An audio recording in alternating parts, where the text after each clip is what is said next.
You're listening to the Outstanding Life Podcast with your host, Johnny D, the motivational cowboy. As a motivational speaker, Johnny D impacts audiences around the world with his message of living the outstanding life. He's a best-selling author, MC, and two-time Grammy-considered artist. This podcast is a place where Johnny D can introduce you to his outstanding friends and share funny, interesting, and heart-provoking stories. Ladies and gentlemen, buckle up. Here comes your host, Johnny D. Hey everybody, I'm Johnny D, the motivational cowboy. Welcome to this week's Outstanding Life podcast. And I want to say a big hello to all my friends listening on Dirt Road Radio 103.1 FM. Alongside me today is my good friend Bill Melbach. What is going on, my friend? Hey, Johnny. Thanks for having me back. Man, I am so excited about this show. I mean, I do you even know what a NASCAR spotter does?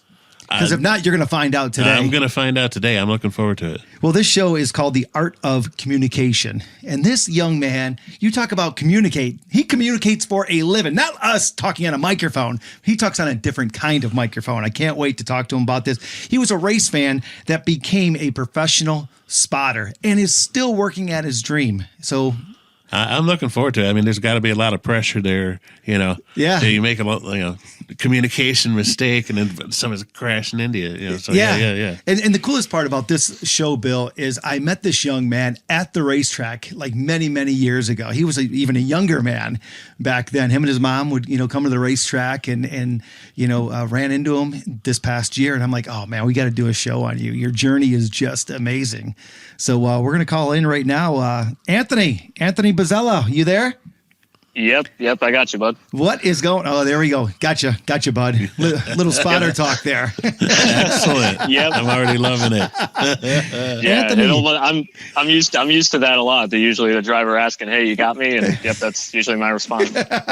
Anthony, this is Bill Melbach on the other line here, and Anthony, thanks for coming on and sharing your story. I mean, I think you were just starting college when I met you, and here you are now close to 30 years old, or you are 30 years old. Your journey is just amazing. I can't wait for you to share it. I thank you for coming on. Well, I appreciate that. And I mean, as much as you're thanking me for being on, I want to thank you for wanting to share it. It's definitely a cool thing to have someone like you wanting to have me on your show and talk about all this. So I appreciate it. Anthony, for the people that have no clue about racing, no clue what a spotter does, your dream was to always be a NASCAR spotter. So can you explain to the people listening right now what a spotter actually does? Yeah. So you say that the dream was always to do that.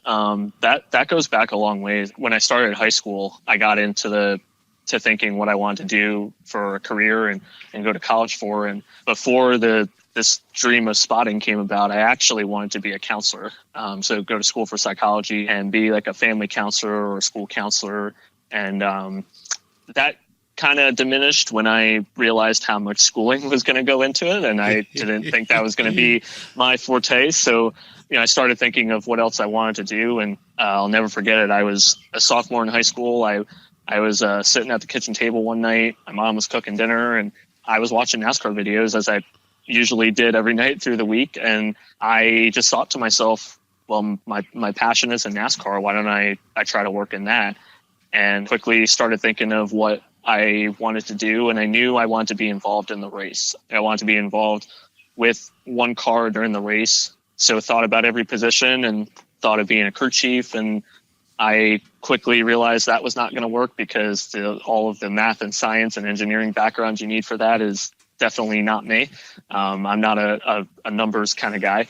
And then I thought of being on a pit crew, and anybody who has ever met me knows that working out is also not my forte. So I'm loving this. You're checking all my boxes here. I love this. Yeah, exactly. I was like, these guys at Hendrick and Gibbs and everyone they're recruiting, top 10 D1 athletes, and I am certainly not that. I didn't even make it to a rec league in college. So then I thought of spotters, and I don't know why, but for some reason it made sense. I definitely like to talk. I'm not afraid to talk to anyone, and I'm a very visual person, which has to work out with spotting. And like I said, I'm a math and science person. I don't have that kind of brain. I'm a very visual person. So once I kind of settled on that, like I said, I don't know why that thought stuck, but it did. And so I went to work trying to find videos that had audio in them. And anytime I'd be watching a race and they would play spotter audio, I'd pay attention to that. Started using a fan scanner at the racetrack when I would go to races. My family lives about 15 minutes from Pocono, so we went to Pocono every year. That's probably one of the biggest tracks and hardest tracks to be a spotter at. So I would definitely get some good intel there. And then, you asked about what a spotter does. We're essentially a second set of eyes for the driver. So I always relate it to being an air traffic controller for airplanes. Like we're telling the driver everything that they can't see. If a pilot doesn't have an air traffic controller talking to them, they aren't able to do their job well. They're kind of limited. So we just tell the driver everything that they can't see. Most of the time it's out back, but sometimes it's in front of them too. The basics of it is like if a car is next to you, or how far back the next car is, or if there's a crash in front, where to go to miss it. But then it gets a lot more complicated than that, because you're feeding them information of where guys are running that might be faster, and helping them to kind of match what those faster cars are doing, giving them lap times. And then, you circle back to what I said about wanting to be a counselor. We are sometimes that as well. I just wrote that down. I could not wait for you to stop, because I was going to be like, hey, listen, man, you want to be a counselor. I know darn well you're a counselor every 5 minutes on your headset talking to your driver. Yes, I have definitely had my fair share of times where I've had to calm the driver down. And I think one of the most rewarding things is when they, sometimes it gets heated inside there, not just physically, but mentally. And sometimes we have to be that voice of reason. And one of the most rewarding things about being a spotter is when you are able to calm them back down and get them back focused. And you can see that in the way they're driving. Sometimes you can see they're driving very frustrated and they don't even have to say anything, but you can see it in the way they're driving. And you have to get them, back focused. That's probably half of our job is doing that, and it's just as important as getting the inside and outside and clears all correct. Anthony, this is all great information, but I want to know one thing, and that is, how did you get your start? When you finally made up your mind that you wanted to be a spotter, what were the steps? It's not like they have schools for them. It's not like you can go to college to be a spotter. How did you do it? Yeah, so that's actually that was actually one of the parts of this I was excited to be able to tell, because this really highlights the people that have helped me get to this point. I think for anybody trying to achieve a dream like this, it's important to not forget the people who have helped you, because you wouldn't be where you're at if you didn't have that support. And whether that be family support, whether that be people in the industry who have been there for a while. And so one of the very first people that ever helped me was Lauren Rainier. And I'm sure you guys know that name very well. Lauren has a long history in this sport. His dad back at one time owned a car that Davey Allison drove. And Tony Stewart got his start with Lauren's dad's race car. And then Lauren was a spotter himself for around the 90s to about 2015. The last time he spotted full-time in Cup was for McMurray. When McMurray was in the one. Going back to when I started college, so this is September of 2014, I was a sport management major. And the first week of school, they had talked about making contacts and talking to people who are in the same jobs that you want to be in, and kind of grilling them with questions and trying to follow, what they did. And so I took that and ran with it. And I didn't know many Cup spotter names at the time, but Lauren was one that I knew. And so I tried to find him on Facebook.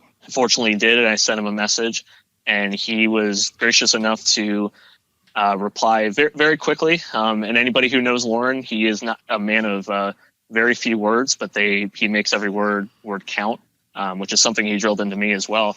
But he responded with his phone number and told me to call him later that night, because there was I was asking for advice on spotting and how to start, and he told me it was too much to text about, but call me later. You know what? Life lesson number one already, Anthony, is that if you want something bad enough, stalk them. Exactly. Yeah. And people will. Well, so maybe the stalking thing might need to rephrase that. No, I'm just teasing. But essentially, yeah. But essentially, that's what it is. Right? You have to reach out to people, and because people want to help. People want to help somebody. And And just real quick for the audience to point this out, that this part of the story that he's sharing with you, this is a universal thing with success people, that one of the biggest things with everybody is that they had a mentor. Yep. And they had to seek out, and somebody shared that with them. So the critical part of success is oftentimes where you get that mentorship from. So he gave you his number and you called him right away, and that's how the relationship started. Yeah. I had called him later that night, and we had talked on the phone for about a half hour. I'll never forget the one thing that he had said to me, and I carried this with me, was when he talked about the actual job of spotting. He said, "Always remember, you're either clear or you're not clear. Like there's no guessing, there's no you think." You're clear or you're not clear. And I'm like, okay, yeah, I think I think I got what you're saying. But the cool thing with him was then get to 2015, and I went to the All-Star race that year. And fortunately, I wasn't inside the garage, but I was on the fence line that separated where the fans were walking to the garage. He had just happened to be walking right by there. And I was able to talk to him and actually meet him in person for a couple minutes. And then as we got to both Pocono races that year, he was very gracious enough again. And through some connections, he was able to get me passes to the garage. So it not only allowed me to be able to go talk to him, but I was able to meet a bunch of other spotters. And that kind of started that part of it, of making connections and getting my name around and making it known what I wanted to do. The second weekend, which I'm sure we'll get to this friendship a little later, but the second Pocono weekend that year, I told him, hey, if there's any way I can meet Tony Hirschman, I've been listening to him for a little bit, and I think, I like how he spots, and I've been trying to kind of practice the way he does it. Would I be able to meet him? And it was right before the truck race that weekend. And Lauren said, okay, hey, hang on, wait right here. He went up to the stand and brought Tony down so I could meet him. And that's kind of turned into, like I said, me learning from Tony. We keep in touch a lot. I still ask him questions, and I'm 7 years into doing this. So, but getting back to Lauren, then fast forward to Dover that year, I was down there watching the Xfinity race and then the Cup race the next day. But during the Xfinity race, his car fell out, and I texted him, "Can you come up to the grandstands?" I was with my mom that weekend, and we had the scanners we had headsets that you could connect them and talk to each other. So, and you could also hear what you're saying, because they were made for a fan, right? So you want the fans to be able to hear themselves. So that's how I would practice. I would hear myself through this fan headset, and that's how I would practice at races. But I told Lauren to come up there if he was willing to, because I wanted him to hear something. I didn't know what I was going to be able to give him, what he was going to hear from me, and if it was going to be anything worth listening to. But he, again, was gracious with his time and came up there. And he sat with me for probably close to 50 laps. And he would pick a car just at random and say, okay, that car right there, go do it. Would do a couple laps. Then he would pick a different car, like maybe a lap car or something, and would tell me, okay, do that one. Well, that's really pivotal to, I think, this whole journey, because I got a text from him about a month later asking, hey, I have a spotting opportunity for you for next year. Are you interested? I'm like, well, of course I am. Why would I say no to this? And He said, he's like, okay, cool. Well, you're going to have to do a little bit of driving because it's in North Carolina. And you were in PA, right? I was going to school in Pennsylvania at that time, near Penn State. So I was about 8.5 hours from North Carolina. And I was like, okay, yeah, that's fine. Because I'm thinking this is the first time I'm actually going to be able to spot. Like, why am I going to say no? Like, this is where it's going to start. So going to another really pivotal person in my career, not just at the start, but even recently when, Johnny, when I saw you at COTA, he got me hooked up with Gary Putnam. And Gary, again, has a long history in this sport, but he has been driving modifieds, like tour type modifieds, for a few years. I think back to 2010, a few races a year. Well, at this time, that was when the Wheel and Modified Tour had a Southern Tour as well. And it was the last year in 2016 that they ran that. Well, that was my deal, was doing any of the modified races that Gary ran down south. So I would schedule my classes so that I was Monday through Thursday, and then I think I had one class on Friday, like Friday morning early. And then once I got out of class, I'd drive down there. I'd stay with one of our crew guys. We'd run the race Saturday, and then I'd drive back Sunday. And I did that probably every other week, for the most part, through 2016. And it was really cool to obviously get your start. At the same time, looking back on it, I don't know why Gary kept me around, because I was not up to par for sure. It was definitely a thing of, he took a chance on me, big chance on me. And for whatever reason, he kept me around, and I really can't thank him enough for that, because there were a lot of times where I was like, man, I don't know if I can do this. I don't know if I'm ever going to be good at this, but him having enough belief in me kept me going. And, here we are 7 years later. And then it's cool, actually, this year at COTA, that was the first cup race that I had gotten a spot. Yeah, I got to see you there. Yep. Yeah. And Gary was working for Ganassi at the time that I started with him. And then when Justin Marks bought out Ganassi and formed Trackhouse, then Gary stayed with Trackhouse. Well, I was talking with Gary over the off season this past January, and I said, what do I got to do to get into this stuff? Like, I know the road course races are where I have to start. And, we had some long conversation with that, and he said, yeah, I'll try to throw your name out there if I can. And then I get a text about 3 weeks before COTA from Darian Grubb. And I know you probably know that name as well. Yep. Well, Darian is involved with the 91, the Project 91 car that they're running. And COTA was going to be the first race that it was entering for this year. And Darian's text was, hey, Anthony, Gary Putnam recommended you for spotting at COTA. Are you interested in doing that? And once again, you get that question of, are you interested? And it's like, of course I am. Like, right. if I said no to this, I'd be insane. So I feel like the biggest lesson of things come full circle, and you never know when someone you meet, how pivotal they're going to be in your success when you first meet them. And 7 years ago, I started with Gary in, a touring modified series, and it was probably not at all good enough to be there. And then we get to 7 years later, and he's recommending me to work with a cup car. Yeah, that's awesome. And we actually were able to get a picture together too, at COTA. And it was one of those moments that, like, you need to appreciate and cherish, because, like I said, you don't have success in your dreams without people being willing to help you. So. Getting back to something you said just a little bit ago, did you get paid when you were going to North Carolina, as many weekends as you could from Pennsylvania? Were you getting paid? No. That's another life lesson. That's the reason why I ask, is because sometimes when you're following your dream, you have to do things for nothing. People don't always pay you for that exposure, that, what I mean? You are gaining so much knowledge. One other thing, you said no on getting paid, but how did you know that you were not good? Was it because the guy was wrecking every weekend and it was your fault? Was it? I'm laughing about it, but how did you know you weren't good? Was it the driver getting mad at you afterwards and saying, what the heck were you thinking? How did you know you weren't good? And how did you make yourself better? Yeah. So Gary was not, he's not a very talkative person. He'll let you know when he doesn't like something, but he will also tell you when you did a good job. And he would occasionally tell me, like, hey, you have to work on this or work on that.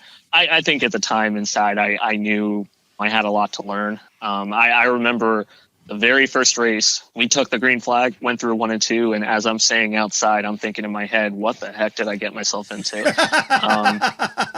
I was like, the first time I walked on stage, I was like, what the heck was I thinking? Yeah, exactly. I definitely knew I was in for it. But while other people who worked with us will say that I really was not that good back then, I can look back on it now and know what I do, how I do it now, and know that I wasn't good. But I think at the time, and really through this whole journey, I am the hardest person on myself. And you go back to, how do you make yourself good?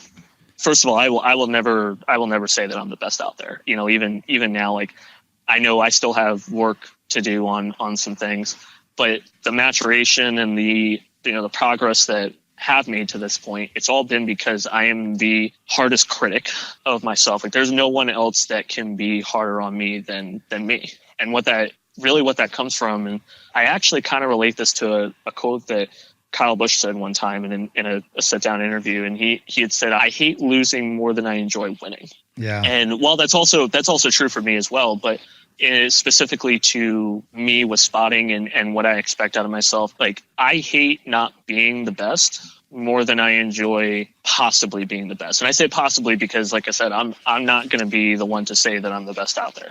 And so what drives me to be good or to work on something that I feel like needs improving is when I think that wanting to be the best, even if I'm never going to reach that point, it keeps me working and striving to be better. This is important for me to let people know throughout this whole journey of you talking about you doing this and wanting to do it. And then you got the opportunity to do it. You were doing all of this and fighting cancer as a young man as well. Yeah. That was definitely the hardest part. That was about a little over 5 years ago now. I found out Christmas of 2017 that I had that, and it was about a 6-month battle, 3 months of chemo, and then about a month later I needed to have a surgery to remove the rest of it. And that was, that played into the motivation factor as well, because there were so many times where I'd be sitting there getting the treatments and, I'd be watching racing videos, or I'd be seeing posts of my friends who were at the same level I was at that point, going out and winning races and just being able to go do it every week. And I was sitting in a chair for a few hours a day having, kind of feeling like I was stuck. So that was the hardest part, because I couldn't go do races, and everybody knew what was going on with me. But I also knew that might've been the reason why I wasn't able to go do races, because if I went away for a weekend and I got sick because I was on the chemo, like nobody really can take a chance on that. And I know I'm talking, I'm probably making these long-winded, but I'll never forget too, that year. It was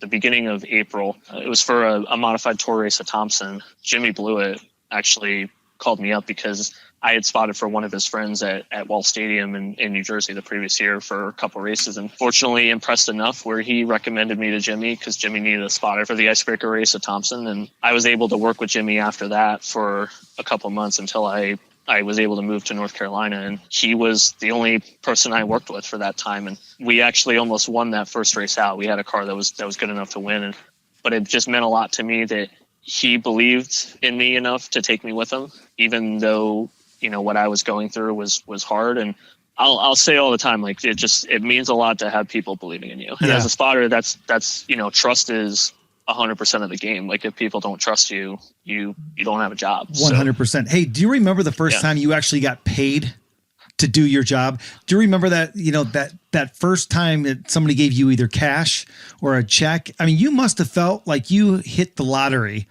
doing it for free for so long, and then all of a sudden someone's paying you to do it. Do you remember that time? Yeah, that was it was probably that same race that I was just mentioning. The 2 years before that, I'd show up every race and I'd have my way paid in. That was pretty much all I knew to ask for it. And I probably also didn't have enough of the belief in myself to think that it was worth anything. I think that's another probably another important piece of it too. But with Jimmy, I didn't even ask him for anything, but I forget what he gave me, but he did give me something. And I was like, we just flipped today when we wrecked, and you're like, you got to fix a race car, and you're handing me money. But that just went to show that he appreciated me being there, and it meant a lot. So that is so cool. I mean, I don't think that, Bill, did you understand what he said? He worked for 2 years for free. I mean, that means he had to pay to go work. And people don't realize that these days. When you're following a dream and you want to follow a dream, you got to be motivated yourself.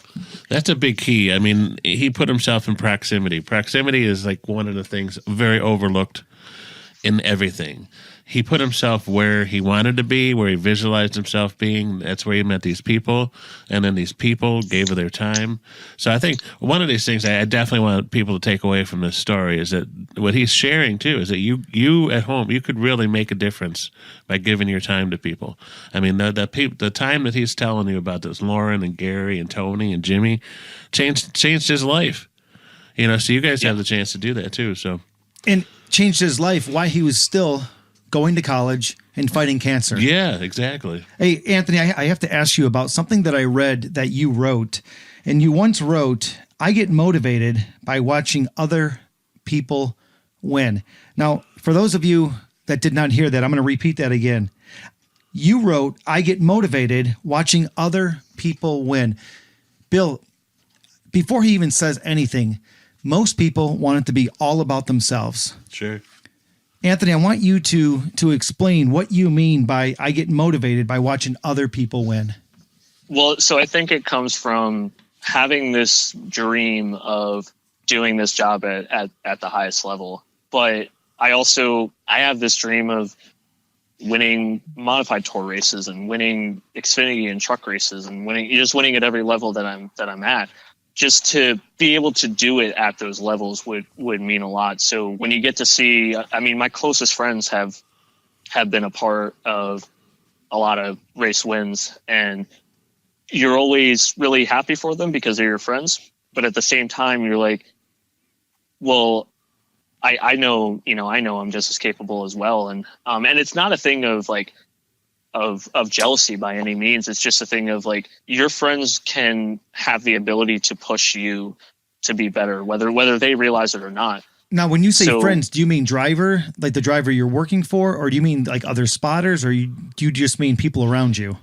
Friends that are other spotters, but then also I actually have a playlist on saved on YouTube that is just called Motivation, and all of the videos on there are either maybe they're driver interviews, maybe they're from the grandstands that fans took at the end of a race. Maybe, they're off the broadcast where it's just guys winning races or championships, or they're getting interviewed after they did something. And I watch those with the dream in mind of just making it,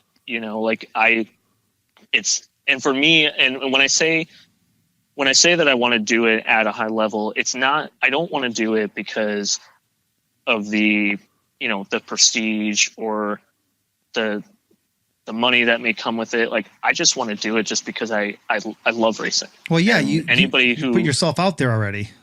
Yeah. So you want to do the best. And anybody who loves racing wants to get to the highest level. So I watch stuff like that just to keep me fueled, to keep working, to be good at the level that I'm at now, but also taking advantage of all the opportunities that come up. Anthony, like Coda. Yep. So. Anthony, I want to ask you, I often ask drivers, do you have race day rituals? I want to ask you, do you have race day rituals? Or maybe the mental process that you go through before a race? Yeah. So I think it's more of a mental process leading up to a race. I don't think I really have anything special on a race day that I do prior, but the mental process is a lot. Leading up to a race, I find myself kind of running different situations about the race in my mind, from the point of view of where the spotters are standing. There are races that are coming up, a month or two from now that I'm thinking of that maybe they were races that we lost last year, and thinking of what do I got to do to help us be better in that situation. This weekend coming up, I have a race Friday and a race Saturday, and I'm thinking of what do I got to do when I get there? What have I seen with races at those tracks prior that, that might help me be better, help our team be better. And there's another cool, and this is actually in my motivation playlist. There's Jimmy Johnson had a sit down interview, and he had said, something about, he mentioned back when he was in high school and he was a swimmer, and his swim coach would have him, like, you would run laps in your head of like the different strokes and, turning the other way and doing a whole swim run like that. And he's like, I find myself doing that before. It's like, I'll lay down and I'll just start running laps at a track. And I can relate to that so much because I do the same thing from a spotter perspective. I run laps of what I think I'm going to see because I try to be ready for every situation that might come up. Can you prepare too much? What I mean by that is people often say, I want to have fun doing my job as well. So can you over prepare? I don't think you can over prepare. Good answer. But I think you can overthink. Good answer. That's a great way to say that. Because even with me, I always over prepare and I forget to have fun once in a while. You know what I mean? And I think about more of the show and the interviews than I do anything else instead of sucking it all in at the time. Another thing that people may not realize, but spotters are at the very, very top of any racetrack. That's where you see the spotters. I have to ask, were you or are you scared of heights? Because I've seen how high up you are at times. And sometimes it looks pretty sketchy when you have 30, 40 men standing on top of that spotter stand. So yes and no. I am like, if you brought me to a really steep mountain or something and had me look over the edge, I'd probably be pretty scared of falling down. But on top of a spotter stand, no. It's just so normal to be up there. The one thing I am scared of, though, being that high up, is dropping something. Because if I drop something, then it falls on the people sitting in the stands, and that is something you never want to have happen. So for the people that don't know, what are some of the tools that you use during the race? Yeah, so we always have some sort of a headset, and then radios that are used to not only communicate with the driver and the crew chief, but we also have, usually you'll have a second radio to talk on a different frequency to just the crew chief. So that frequency the driver doesn't hear. So like I can be giving information to the driver, talking to him, doing whatever with that.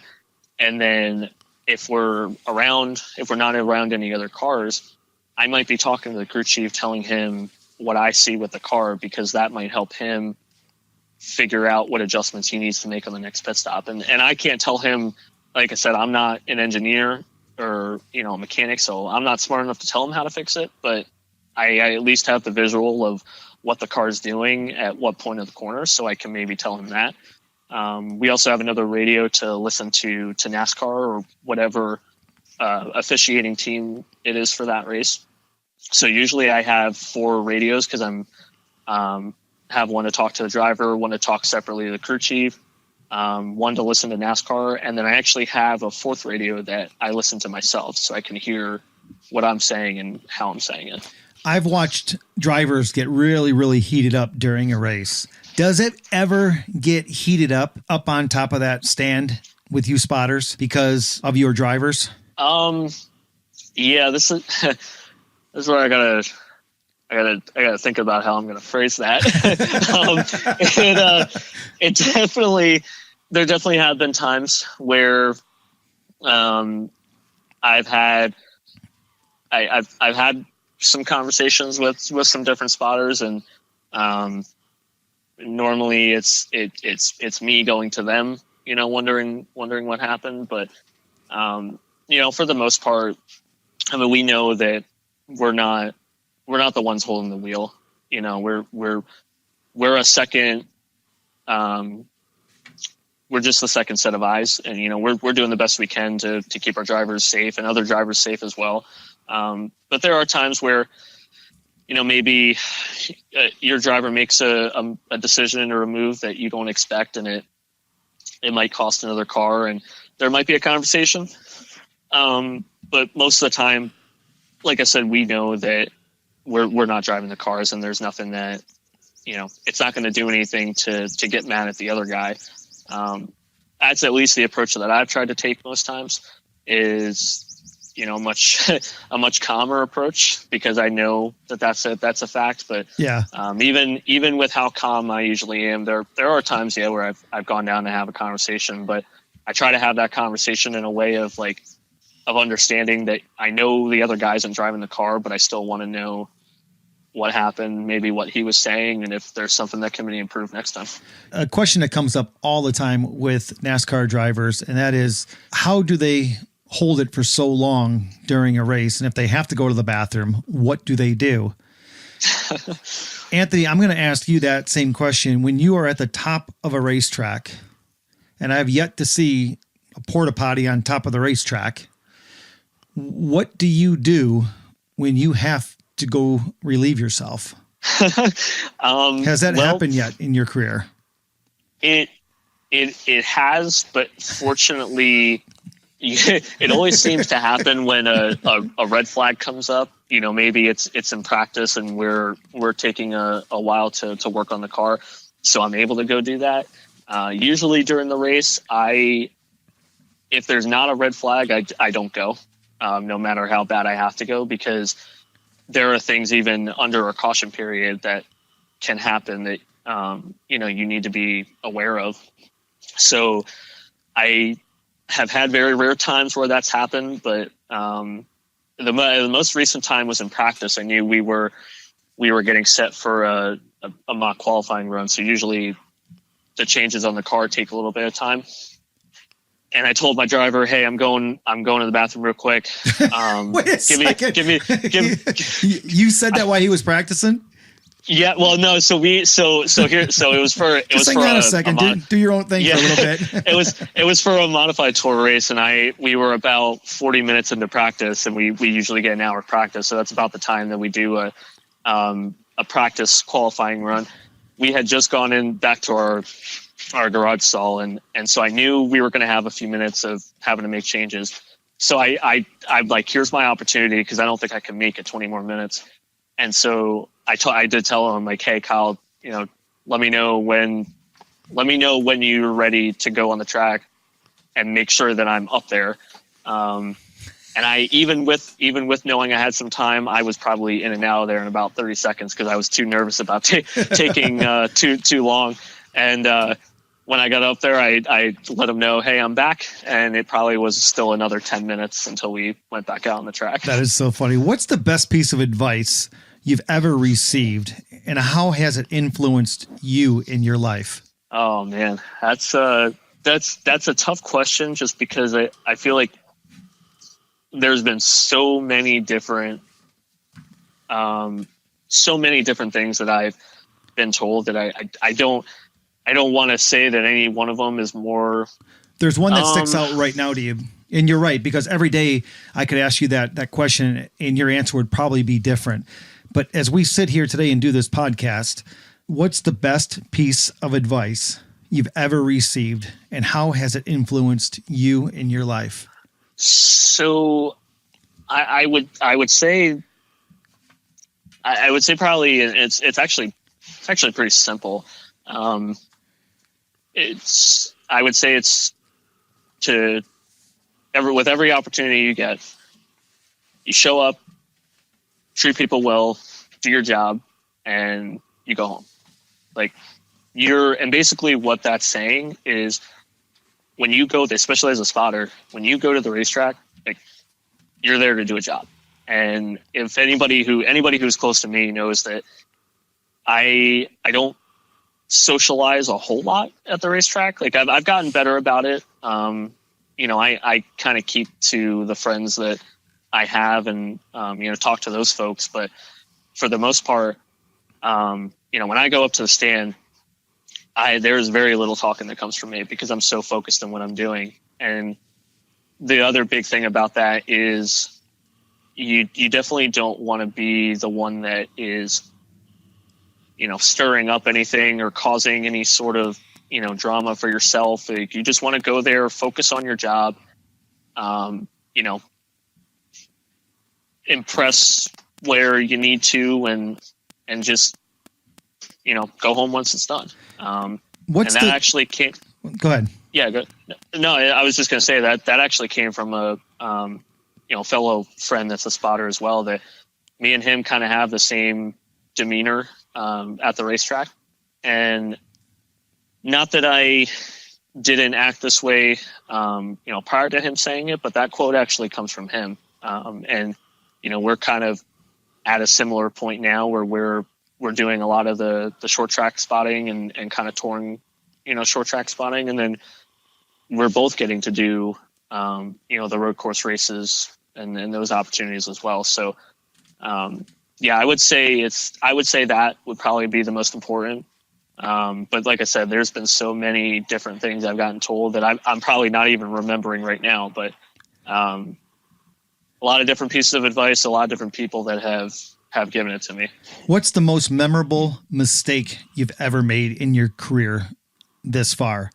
And what did that, and what did you learn from it? I couldn't wait to ask you this question.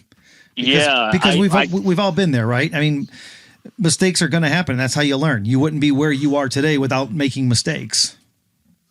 Yeah. So fortunately, I've never, I don't think I've had a mistake that has caused a crash, which is good. I would say just maybe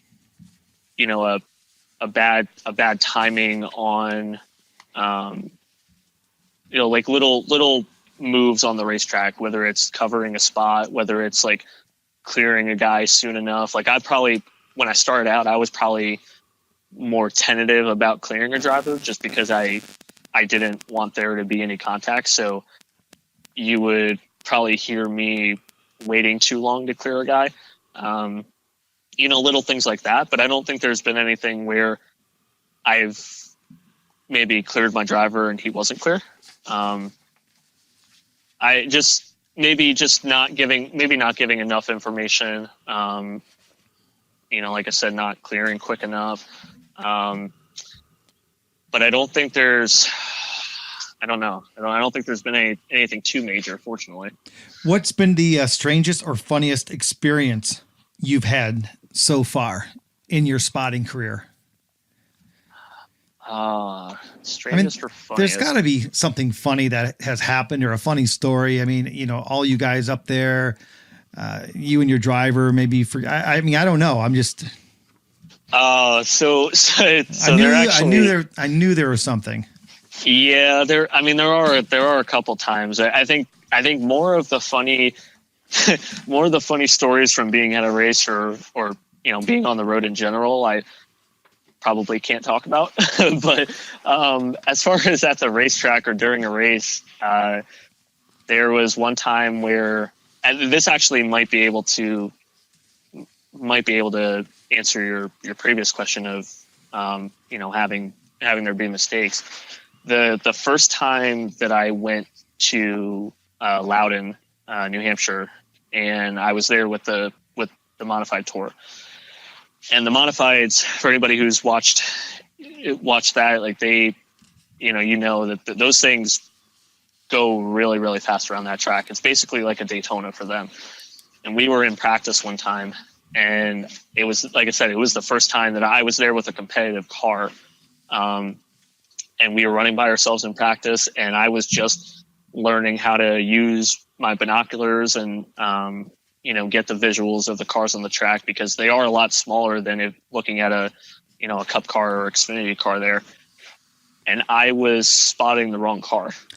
My car was by itself. And I was looking at a different car that was coming off a turn 2 that was behind us, and our cars looked very similar. So I was talking, and my guy was actually pulling off the track at the time I was talking. I got off the button, and he's like, "I'm not even on the track, bud." I'm like, and then I look down, and he's rolling down pit lane, and I'm like, "Oh yeah, that's pretty embarrassing." Another funny time was actually later that year. We ran a race at Riverhead Raceway up in New York, and for anybody who doesn't know Riverhead, it is a it is a very, very tight bull ring track. There's a lot of contact that happens there, a lot of tempers that happen there as well. And we were running a pretty long race there. And at one point, the driver I had, he got behind some car that I didn't realize that he was mad at, and he made them go a little faster into the corner than they wanted to go. And when the caution came out, he was like, yeah, you remember the beginning of the race? So do I. And I'm sitting there thinking, well, what happened at the beginning of the race? Like, I'm like, I don't remember anything, but it was just kind of funny to me, because I'm like, I still to this day I cannot remember what happened. But maybe I don't know, past that, I'm trying to. It's okay. What advice would you have for someone, starting out in racing or as a spotter, and what skills are essential for a successful person in this field? I mean, you've been through so much. I mean, everybody listening right now, they need a kick in the butt every now and then. I mean, if somebody wanted to get in the racing business, I mean, what advice could you give them? Well, I think the advice that I mentioned earlier of showing up, doing your job and going home, I think is one piece to remember, because there are situations you'll be in where, if you're not careful, you can get yourself caught up around the wrong people. And, so I feel like that's really important to remember. How do you get to know? Oh, go ahead. I'm sorry. I thought you were done. Yeah, no, I was just going to say too, like as well as the level of effort you have is really important. For myself, like I live and breathe this stuff. Racing is a passion that goes back to probably 2007-8 timeframe. I was the kid, like you said at the beginning of the show, like I started out as a fan, and I was that fan that I'd get done, I'd get home from school on a Friday and I'd be watching, practice and qualifying and watching the trackside show that they used to have. And my weekends were spent watching racing. And then when I started spotting too, like it's not just on the weekends that I'm watching it. I'm listening on the NASCAR app to some of the spotters. I go back to listening, like Tony Hirschman, like he's not only a really good friend at this point, but he's whether he knows it or not at sometimes, like he is a mentor. I'm listening to him every week and learning off of him. And even during the week, I'm watching video. Occasionally I record myself, so I listen back to that and see what I can possibly do better. It's about the effort you put into it. And if you have a passion enough for something and a big enough dream to make it in whatever you're trying to do, that effort will come. But you just got to keep putting in the work, and the improvements will happen. Absolutely. I'm going to end this podcast with some real simple questions for you, and it's called this or that questions. Okay. Okay. Beach vacation or mountain getaway? I would say beach vacation, because climbing some mountains, I don't know if I would want to do that. So a beach vacation with probably a few beverages would be really ideal for me. Perfect. Dogs or cats? Oh, this is a tough question. I actually got this question recently if I was a dog person, and I was like, I'm fine with other people's dogs for the most part. I don't like the big ones sometimes, because they tend to be the jumpy ones. If the little ones jump on you, you can just kind of flick them away and be done with that. But cats too. I grew up with cats. Cats are a lot simpler. But I also could answer neither, because I hate the fur. Like I hate the hair getting on everything and having to clean it all the time. So I'd actually probably go with neither sometimes. Okay. It's actually a cat's like a spotter. They kind of hang around Right. high and look at everything. Yep. Yeah, they pay attention to everything you're doing, whether you know it or not. Books or a movie? Oh, movie all the way. If you catch me reading a book, it probably has a picture of a race car somewhere in it, because reading is definitely not me. But movies, you catch me with a good movie, I'm all set. Early bird or night owl? Night owl for sure. Except on a race day. Like I hate getting up early, but if it's a race day or it's for traveling for a race, like this past weekend I went to Portland, and my flight out of here was probably about 7 a.m. And so I had to be leaving my house about 4:45. And I had no problem waking up because I was going to a race. But any other day, if I am awake before the sun comes up, I'm probably having to go to the bathroom and then I'm going right back to bed. Pizza or burger? That could be either. Pizza, I mean, I'm Italian, so I think pizza could definitely be satisfactory, but I also really enjoy grilling, so I could go for a nice burger. Okay, last one, and that is boat or golf course?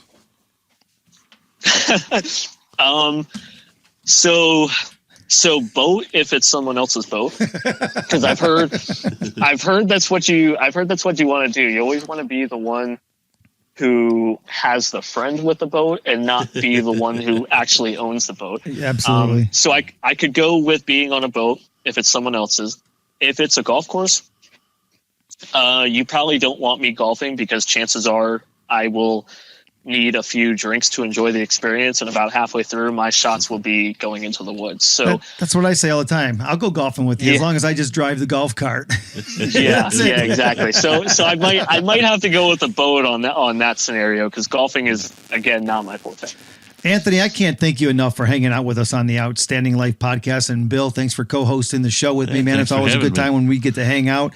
Anthony Buzzella, thank you so much for just telling your story, man. I really, really appreciate, you being honest with me and all the listeners, and because your story is amazing. And thanks again for coming on the Outstanding Life podcast.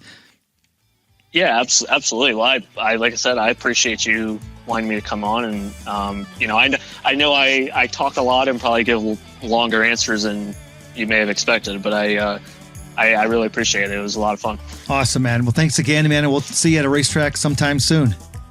Yeah, sounds good. And everybody, thanks for listening to the Outstanding Life podcast. I'm Johnny D, the Motivational Cowboy. Don't forget to follow me on Facebook, Twitter, Instagram, and now on TikTok at Motivational Cowboy. We'll see you next week right here on the Outstanding Life podcast. Hey, I'm Johnny D, the Motivational Cowboy. Are you planning a conference, convention, meeting, assembly, or any live event that needs a guest speaker? I would love to be a part of it. For more information, visit motivationalcowboy.com. And don't forget to check out my Outstanding Life podcast every Sunday here on Dirt Road Radio, KYDT 103.1 FM and KBFS 1450 AM. Have an outstanding day. Thanks for listening to the Outstanding Life podcast. Follow Johnny D on Facebook, Twitter, and Instagram at Motivational Cowboy. If you or someone you know would like to be a guest on the show, advertise, or would like to make a donation, please visit motivationalcowboy.com. And remember to have an outstanding day.